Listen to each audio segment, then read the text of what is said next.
Hello mga mamshi, gusto niyo ba ng dessert na ganito kasarap? Ayan, gustong-gusto ng mga chikiting natin yan. Ayan, ang ating ginawang jelly fudgy bar. Ayan ang results or ano yung kinalabasan niya. So nakita niyo naman gaano kaganda at napakasarap. Kita niyo naman, isang tingin lang. So ayan, so panoorin niyo yung ating video kung paano ko ginawa yan at kung bago kayo sa aking Facebook, paki-follow at paki-share din na din para kung malaman ko kung saan na karating ang aking video at para na rin magkaroon kayo ng update sa bawat post ko sa araw-araw. So ayan na po ang ating ginawang jelly fudgy cake. Sana mga mami, try nyo rin to.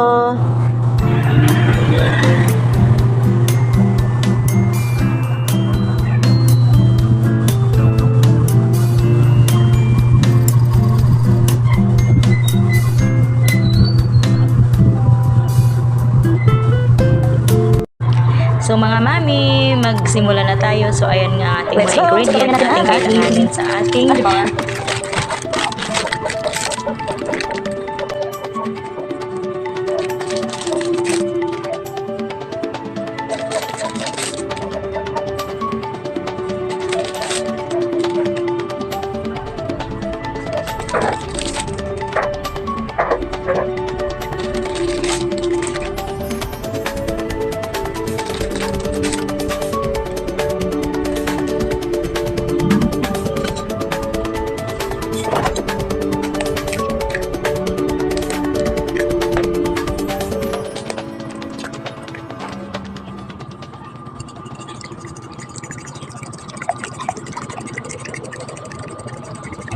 So yun na nga mga mamshi, nalo na nga natin ating egg at nilagay natin ating evaporada.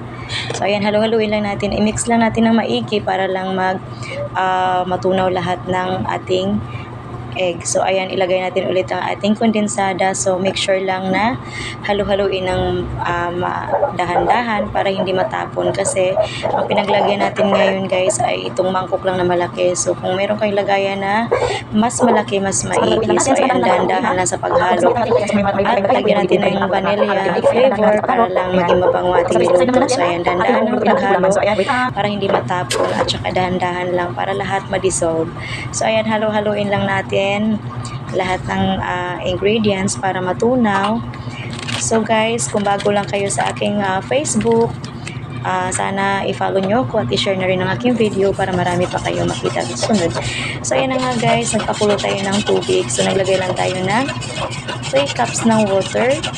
So ating papakuluin dyan ang ating jelly powder. So ayan, gumamit nga tayo ng yellow jelly powder kasi mas gusto ko yung kulay kasi colorful at bagay sa ating fudgy bar, which is kulay yellow din ang ating ginamit. So it's up to you guys kung anong gagamitin yung kulay ng jelly.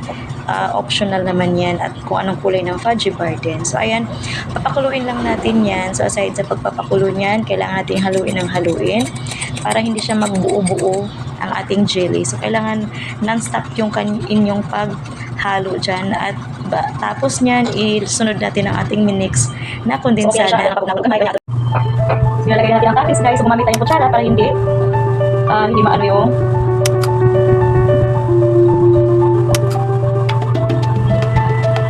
hindi naman pala siya umalasa yung fudgy bar, hindi naman siya. So ayan, nilagay natin lahat.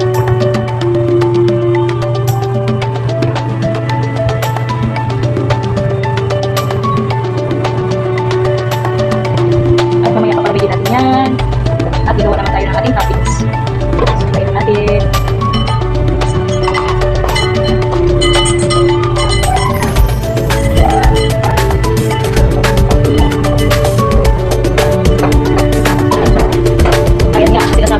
Lumubo siya, pero gawin natin parang yan, lumubo or dahan-dahan yung makuhos na bilisan mo ng buo. So tumundag. So ayan guys, kapag pinapalapit natin yan, gagawin naman natin yung syrup or ang toppings niya para maging maganda tingnan. So gagawin natin muna yung toppings niya. Tara na, habang pinapalamig natin siya, tumigas yung kanyang jelly. So ayan, so dito nga sa kawali at gagawa tayo ng caramelize or asukal lang siya. So adjust nyo lang kung anong karami yung gusto nyo. So yan, kalahating tasa yan. So antayin na natin matunaw. Antayin natin mag-caramelize. So, haluin natin.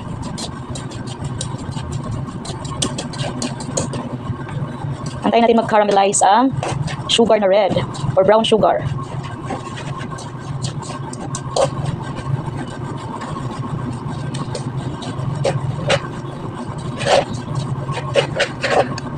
So, lalagyan natin siya ng 1 cup of water. Ayan. Ayan, 1 cup of water.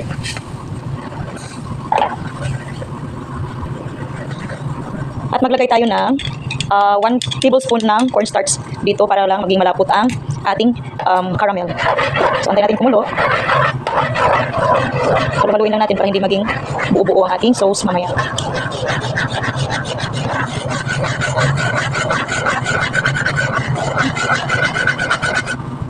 So, antayin natin maging malapot yung sauce natin. At kapag malapot na, pwede natin spread sa taas ng ating ginawang dessert. Fudgy jelly cake. Fudgy jelly cake. So, ayan, medyo malapot na siya, guys. Kunting lapot pa. At ilalagay natin mamaya sa toppings natin sa ating ginawa ang dessert. Ayan, malapot-lapot na, kulang pa.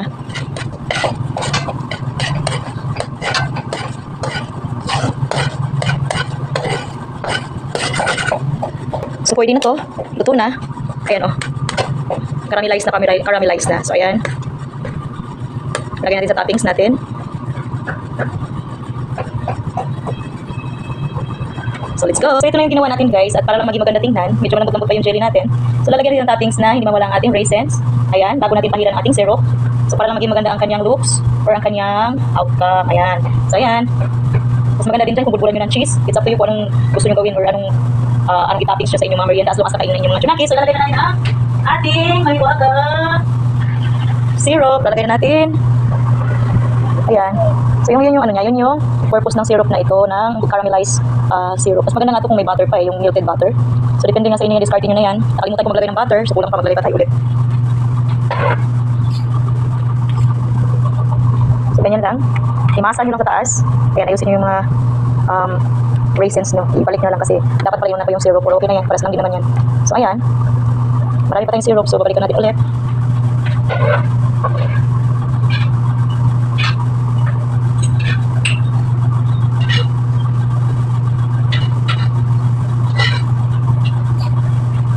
So, kinuha ko na lahat para hindi na ako balik. So, ayan, kadaming syrup natin.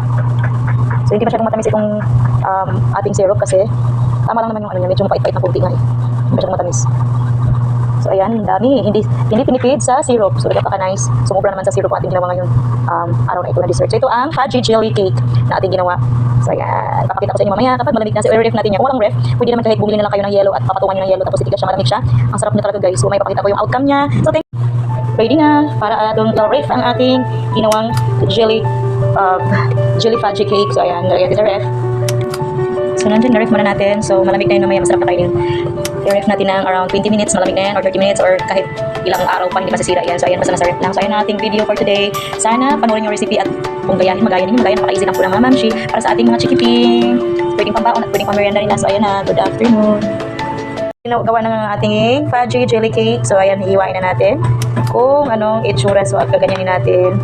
Hiwa-hiwain para maging maganda yung pagkahiwa ng bawat. Ayan. So, nakita nyo naman. So, ayan. Wow! My God! Ang sarap! So, ayaw nyo pa bang mag-try magluto nito? Mga langga? Tingnan nyo naman. Ako, melted in my mouth. Charot. So, ayan. Ay, para siyang lychee flan. So, ayan. Para siyang lychee flan. So, Yumi, kain ka na. So, ito pa. Oh my goodness. So, ayan, kain tayo. Ay, ang miniw ko. Wala na. Kain ka na. Tikman mo. Parang lasa. Tikman mo. Hurry up. Sarap. Ay, ulit pa. Ulit. Hindi nakita yung heart mo. Masarap pa. Uy, masarap. Gustong-gusto ng aking baby ka na. O, sige na. Maganda? Pwede na? Pwede na. So, guys, ayan ang tanda ng niluto natin. Ayan, gusto nyo merienda pambaon ng inyong chunakis. Ayan, napaka-beautiful. Kaya-kaya ng bulsa. Wing-wing. Please ka dyan, wing-wing. So, ayan ang ating video for today. Tikman natin kung masarap. Ay, tara. Legit, grabe. So, ayan lang, guys. Gawa na kayo. Murang-mura lang yan. Wala bang magkano mga nagkasus ko siya mga around 300 plus.